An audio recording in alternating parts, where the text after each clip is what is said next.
I sometimes think that the most revealing moments in public life are not found in press conferences or legislative chambers, but in those unguarded pockets of time when powerful people forget, even briefly, that the world is watching them. You may have seen the footage from the FIFA World Cup draw in Washington, a spectacle of lights, music, diplomatic seating charts, and the familiar swirl of cameras chasing reactions more eagerly than outcomes. What most viewers saw was a curious pairing of two men who seldom occupy the same frame. But what they may not have realized is that the real story did not lie in the performances on stage so much as in the small space between Donald Trump and Mark Carney, a space that turned out to contain far more political meaning than anyone first assumed. It is one thing to watch two public figures sit beside each other. It is quite another to understand how the choreography of human expression becomes a window into institutional behavior, personality, and the subtle work of statecraft. What officially happened was simple enough. The former president and the former central banker both attended the ceremony, sitting close enough for cameras to catch their exchanges, but far enough that no audio could betray what was being said. At first glance, it looked like pleasant, forgettable small talk, the kind of interaction that fills the margins of global events but rarely earns its own headline. Yet the headline emerged anyway when a professional lip reader analyzed the footage and claimed to decipher the content of those quiet exchanges. Suddenly, what appeared to be an ordinary moment took on new layers of meaning, not because of scandal or hostility, but because of something far more interesting. The reading suggested that Trump, a figure known for dominating rooms and roughing the edges of diplomatic conversation, was not lecturing or posturing. He was attempting to charm Carney. He was leaning toward him, not to pressure him, but to draw him in. To understand why that matters, you have to appreciate the unusual profile of Mark Carney in public life. Here is a man whose career has been shaped not by electoral politics, but by the institutional culture of central banking, a world where restraint is a professional virtue and credibility is measured not by applause, but by stability. Yet over the past decade, Carney has acquired a kind of soft political capital that travels beyond monetary policy. He has become a figure whose presence carries steadiness, a quality in shortage across most democracies today. And when someone like Trump encounters someone like Carney, the dynamic becomes a study in contrasts. One embodies volatility as a political instrument. The other embodies poise as an institutional principle. You might think this would create tension, but tension is not what the cameras captured. Instead, what viewers witnessed was something closer to gravitational pull. The lip reading suggested Trump expressing simple enjoyment during a musical performance, leaning toward Carney as if wanting to share the moment. For most politicians, that would be unremarkable. For Trump, it is notable precisely because it defies his usual instinct to occupy the center of whatever room he is in. When he seeks recognition from someone else, even momentarily, it tells us something about where he perceives influence. And that perception matters in diplomacy, where influence is often exercised not through confrontation, but through calm, persistent composure. In that sense, the moment between Trump and Carney became a microcosm of a larger story, one about how leadership styles interact and how confidence can express itself without theatrics. Behind this public interaction, however, was an even more intriguing fact. Earlier that same day, Trump and Carney held a private meeting that lasted nearly an hour. No advisors, no aides, just two seasoned figures navigating whatever issues lay on the docket. In diplomatic terms, 50 minutes is not a courtesy call. It is a working session. It is the kind of meeting in which tone, pacing, and posture matter at least as much as whatever policy topics are discussed. We do not know what transpired behind that closed door, and responsible commentary requires acknowledging that. But we can observe the aftermath. Carney emerged composed, relaxed, and later appeared publicly without the slightest indication of being unsettled. Trump, by contrast, seemed unusually eager to engage with him once they shared a stage. That asymmetry gives analysts like you and me something to think about. What fascinates me most about this is not the novelty of a lip reader interpreting a fragment of political theater, but what the moment reveals about power that is exercised quietly rather than loudly. You and I live in a political era that constantly rewards volume, yet volume is not the same as authority. When we watch these interactions closely, we begin to see the deeper mechanics of influence, the way confidence reshapes a room, even when nothing explicit is said. Carney did not need to gesticulate or assert dominance. He simply remained attentive, steady, and unintimidated. In diplomacy, as in life, steadiness has a way of unsettling those who rely on force of personality. It shifts the balance subtly but unmistakably. When Trump leaned toward him seeking a response, he was not merely making conversation. He was recognizing, perhaps unconsciously, that he was in the presence of someone whose equilibrium could not be disrupted. This dynamic becomes even more interesting when we recall the broader context in which this encounter occurred. Trade tensions were simmering, with public statements about tariffs and manufacturing pressure swirling around North American relationships. At times like these, public ceremonies are never just ceremonies. They are stages upon which political stories continue, even when the script appears non-political. Trump was carrying the weight of a negotiating posture that used economic pressure as leverage. Carney represented a country and a sector feeling the effects of that strategy. Yet none of that tension was visible in the body language that evening. Carney did not appear deferential, nor did he appear rattled. His calmness became its own message, a form of resistance without rhetoric. That is the kind of subtle statecraft you often miss if you only read headlines. And here is where the institutional story emerges. Central bankers, for all the caricatures of them as technocrats, understand that their influence depends not on personal theatrics, but on the credibility of the institutions they represent. Confidence, once earned, becomes a kind of political currency. When Carney sat beside Trump, he was not merely present as an individual. He carried with him the reputation of a system built on prudence, predictability, and restraint. Trump, on the other hand, carried the identity of a political movement animated by disruption and improvisation. When those two identities meet, watchers should not be surprised that the man representing the steadier institution becomes the gravitational center of the moment, because institutions outlast personalities, and over time they teach us how leaders behave within them. You might be wondering why a fleeting exchange at a sporting event merits this level of scrutiny. I would suggest that it matters precisely because it shows how the habits of leadership express themselves in unscripted seconds. These habits reveal how decision-makers approach conflict, how they perceive their counterparts, and how they navigate uncertainty. A leader who tries to charm rather than overwhelm is signaling something about his expectations. A leader who receives that charm without shrinking is signaling something about his resilience. These micro-signals accumulate in diplomacy. They shape how negotiations unfold, how trust is built or withheld, how concessions are offered or declined. Even the viewer at home, perhaps catching only a passing clip, is influenced by these signals. You may not consciously decode them, but you respond to them because they speak to your intuition about who appears in command of themselves and who appears animated by the moment. There is also a cultural dimension at play. In recent years, we have grown accustomed to international events being framed as arenas of conflict, as if every handshake or sideways glance carries the weight of nations. But sometimes the deeper truth lies not in conflict, but in contrast. Trump represents a tradition of political performance animated by energy, spectacle, and dominance. Carney represents a tradition grounded in temperance, caution, and institutional confidence. These traditions collided on that stage, but not violently. They collided the way two distinct philosophies collide, each revealing its character simply by existing alongside the other.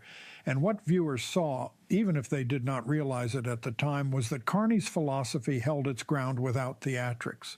As we look more closely at the mechanics behind this moment, it becomes clear that the choreography of diplomacy is rarely as spontaneous as it appears.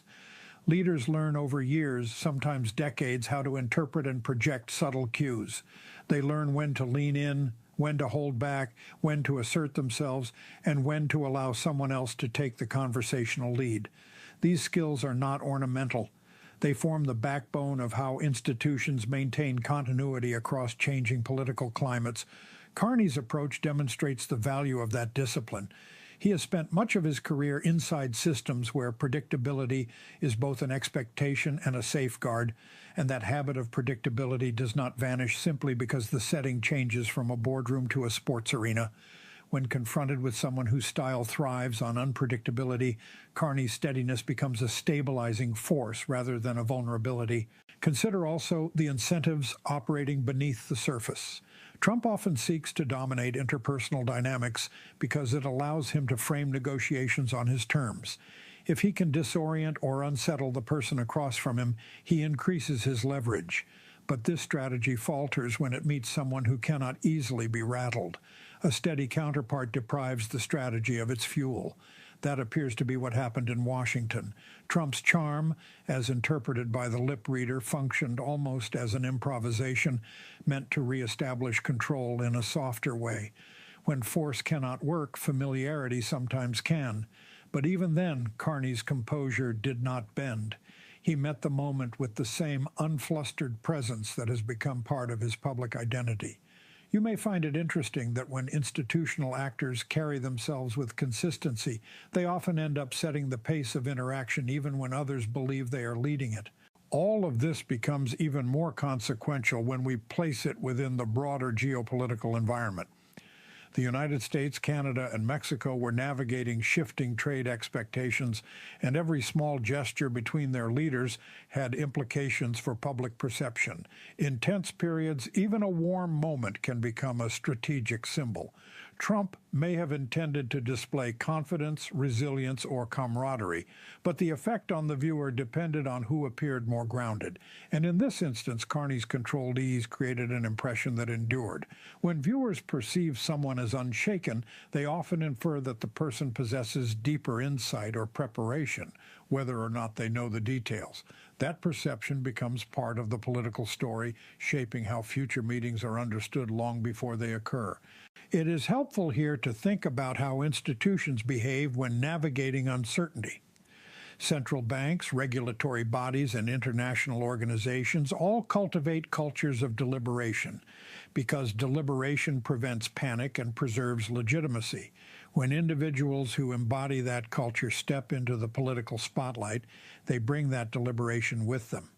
Voters may not consciously articulate it, but they recognize the difference between someone speaking from institutional discipline and someone speaking from momentary impulse. The former tends to reassure, the latter tends to unsettle, and in moments of geopolitical tension, reassurance carries significant value. It is no coincidence that clips of Carney at such events tend to circulate widely, often with commentary noting his calm or his presence. People gravitate towards signals of stability, especially when political life feels unpredictable. Yet the human dimension of this cannot be overlooked. People often imagine that diplomacy unfolds entirely in formal meetings, but so much of it happens in the unrecorded minutes before and after events. These are the moments in which personal judgments are formed, where impressions shape future interactions more than any official communique. When Trump sought Carney's reaction during a musical performance, he was engaging not in policy, but in rapport building. Rapport is a soft instrument, but a powerful one. Leaders rely on it to test boundaries, study personalities, and gauge how much room they have to maneuver. Carney's responses in those moments, even if modest, signaled that he would not be drawn into a performative dynamic. That kind of signal can set the tone for future conversations, especially in private meetings where the stakes quietly accumulate. What becomes striking as we move deeper into this story is how responsibility distributes itself among the actors involved. Trump is a figure long accustomed to shaping environments around his personality, using unpredictability as a strategic asset and performance as a political tool. His supporters admire that energy. His critics often see it as destabilizing. Yet whichever interpretation you lean toward, the method is consistent. When he leans in, he signals dominance. When he seeks a reaction, he expects engagement. When he performs enthusiasm, it is usually designed to reinforce his own centrality in the room. But what happens when the person beside him does not reinforce that centrality? What happens when the counterpart appears unimpressed, unshaken, and uninterested in reenacting the hierarchy Trump often assumes? That is where this narrative takes on its institutional texture. Carney's demeanor did not challenge Trump directly, nor did it yield. It simply existed with its own integrity, and integrity can be a quiet form of authority. This calmness is not accidental. Carney's career has been shaped by systems in which precision matters, where verbal restraint prevents market panic, and where credibility is earned through years of disciplined communication. Such environments train leaders to resist emotional volatility. That training becomes especially visible when placed next to someone whose leadership style is shaped by drama and spontaneity. The contrast reveals strengths and weaknesses on both sides. Trump's charisma can galvanize large audiences, yet it can falter in one-on-one environments where improvisation encounters steadiness. Carney's reserve may appear subdued in mass political settings, yet it becomes powerful in intimate diplomatic circles where subtle cues carry disproportionate weight. You may see moments like this and wonder how much of diplomacy is actually technique rather than ideology. I suspect it is far more than most people assume. Still, it would be a mistake to reduce this to a personality comparison alone. There are institutional consequences hidden within the exchange. For example, when a leader like Trump reveals eagerness to connect with someone representing another nation or another system, it can signal either genuine rapport or strategic positioning. That distinction matters for policymakers, for investors, and even for citizens who rely on predictable behavior from their governments. The fact that Trump appeared almost amiable toward Carney during a period of trade friction suggests that he understood the value of maintaining certain relationships, even when press statements conveyed confrontation. Leaders often behave differently behind the scenes than in front of microphones, and those differences influence negotiation outcomes. If you are someone who cares about how public postures diverge from private calculations, this moment is a case study in that divergence. And what of Carney's responsibility? His role was not to entertain Trump or to contradict him, but to represent a country and an institutional tradition built on prudence. Representation in diplomacy is not symbolic, it is functional. When Carney maintains composure in the presence of unpredictable power, he communicates reliability, which in turn communicates bargaining strength. People sometimes mistake calmness for passivity, but in institutional life, calmness is often a deliberate stance meant to preserve strategic options. A leader who shows agitation concedes leverage. A leader who remains centered retains it. Carney's behavior, whatever you may think of his broader political or economic views, demonstrated an understanding of this simple truth. Influence requires self-command. That is as old as Aristotle and as relevant today as ever. What makes this even more revealing is the timing. Just hours before the public ceremony, the two men spent nearly an hour behind closed doors. 50 minutes is enough time to outline disagreements, test each other's boundaries, and take each other's measure. When two experienced figures walk out of a meeting like that, their public appearance becomes a kind of reflection of how the private exchange unfolded. Carney's relaxed demeanor suggests he neither felt threatened nor overwhelmed. Trump's eagerness to continue engaging hints that he found the interaction notable, perhaps even unexpectedly pleasant or stimulating. In diplomacy, unexpected chemistry between two very different personalities can alter the tone of future negotiations. It does not resolve disputes, but it reframes them, and reframing is often where progress begins. You may be wondering what this means for the viewer at home, trying to interpret these events within the larger story of democratic institutions and political behavior. It means that even the smallest public gestures can illuminate how leaders understand their roles. It means that diplomacy is not only a matter of treaties and tariffs, but of temperament. It means that the health of institutions often depends on individuals who can withstand pressure without mirroring it. If you ever find yourself discouraged by the volatility of modern politics, moments like this offer a reminder that not all leadership is reactive. Some of it is controlled, intentional, and quietly influential.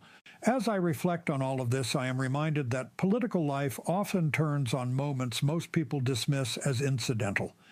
A brief exchange on a stage, a few unguarded gestures, a quiet lean toward a counterpart can reveal more about the state of leadership than an entire week of formal statements. What we witnessed between Trump and Carney was not a clash of ideologies, but a meeting of temperaments, each shaped by the different institutions that produced them.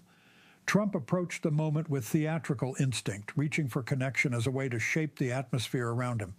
Carney approached it with a discipline familiar to anyone who has spent years safeguarding public trust from the volatility of markets and politics. The result was not confrontation but contrast, and in that contrast we could see how influence sometimes rests not in volume but in quiet steadiness. For you, the viewer, the lesson is not about choosing sides in a dispute, but about understanding the forces that define leadership in democratic life. Institutions need individuals who can remain composed when others escalate. They need people who bring clarity where others bring noise. They need figures who can navigate unpredictable personalities without losing their own center of gravity. Carney demonstrated that quality in Washington, and Trump's response to it, whether intentional or not, revealed how powerful that quality can be. It showed that even in moments filled with spectacle, the most enduring influence belongs to those who project confidence without demanding it. As we close this topic, I leave you with a simple thought. In an era saturated with loudness, watch closely for the people who do not need it. They are often the ones shaping events long after the cameras turn away.